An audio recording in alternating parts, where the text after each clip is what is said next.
Okay, here we go. So this is my video for milestone 2. My name is Samuel Kingston. I'm part of the L3 clinic team. We are group 2. My group members are Riley, Al, Ming, and Min. I was part of the research team to try to figure out how we can take in a radar signal and detect if it's an LPI signal or not. LPI stands for low probability of intercept. Okay, so for milestone 2, then we were actually required to do a lot, but through our research, we hit some roadblocks, and we took a lot longer than we thought we would, and we spoke with Dr. Harley, and he says that maybe for milestone 2 that we could kind of change our contract to be, at least for me, to show that I can extract the parameters from one of the signals, one of the LPI signals. And the 3 LPI signals that we have are that we're trying to extract parameters from are the FMCW, which stands for frequency modulated continuous wave. There's the Frank codes and then the Costas codes. Okay, so for milestone 2, then I've extracted the key parameters from the FMCW signal, and these key parameters that I found are the modulation period, the bandwidth, and the carrier frequency. Okay, so first off, I'm going to show what I was trying to do. Okay, so originally we had this plot.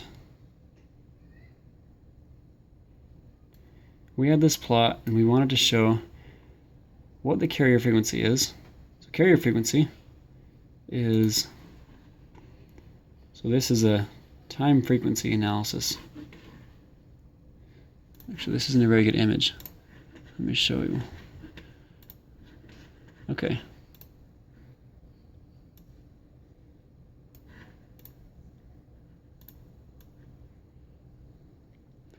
Okay. So I have a lot of data points on there, but for all intents and purposes, this is an FMCW signal, time axis, frequency axis, and this is after the Cho-Williams distribution has been done on the signal. Okay, so the 3 parameters I wanted to find were the carrier frequency. The carrier frequency we can see would be the very center, which in this case I know that it's 1,000 because I built the signal. It's the very center, and obviously we see that in the plot, but my goal was to find what the carrier frequency is by just using code and data, not using an image. Okay, so the next thing was to find the bandwidth. Bandwidth is the range of frequencies that are being used. So I have the range is the highest frequency minus the lowest frequency, and those are the range. That's the bandwidth. Okay, then the modulation period. Modulation period is the time it takes to get from the high frequency point to the low frequency point. And pretty easy to see. It's pretty easy to see on the plot, but again, my goal was to do it with data. Do it with the actual MATLAB data. Okay, so getting back to my MATLAB code, we have here it is. So I first what I do is I load a signal. I load a signal that I built, which I know is an FMCW signal, and I name it FMCW. I give it a sampling frequency, and let's see. I have frequencies normalized with respect to the sampling frequency, and then, sorry, it's a little bit shaky. And then down here I do the Cho-Williams distribution on that signal right here. Okay, and I already did it, so it takes a lot of time, so I did it beforehand. All this code is just for plotting, different plotting views, and then where all the work is done. So this is my code to extract the parameters of the FMCW signal. Okay, so I noticed on our plot, right here,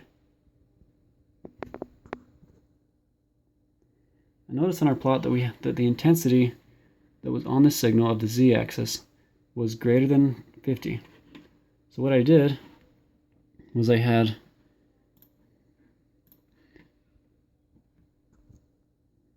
wrote code that went through, and it found the indices, and it extracted the frequencies of those indices of the intensities that were greater than 50. Let me just go through. Okay. Running it through. So now I have, with my code, you can see that I get a list of all the frequencies that match those indexes, and then my carrier frequency is the average of all those frequencies. And my value, you can see, is about 984, which on the plot is pretty close. It's about 984.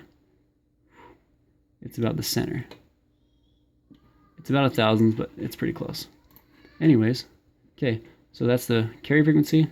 And the bandwidth is the same thing. I got the max frequency minus the min frequency, and I got the bandwidth.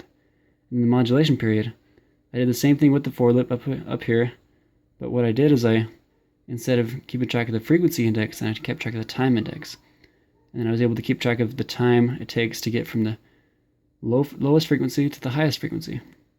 And I saved it in the value, and I matched it up, and I got all the time values and saved only the time values that matched those indices, and then did the max time minus the min time, and that was the modulation period. And that was about it. So I got all three values, all three parameters: the modulation period, the bandwidth, and the carrier frequency. And that's it.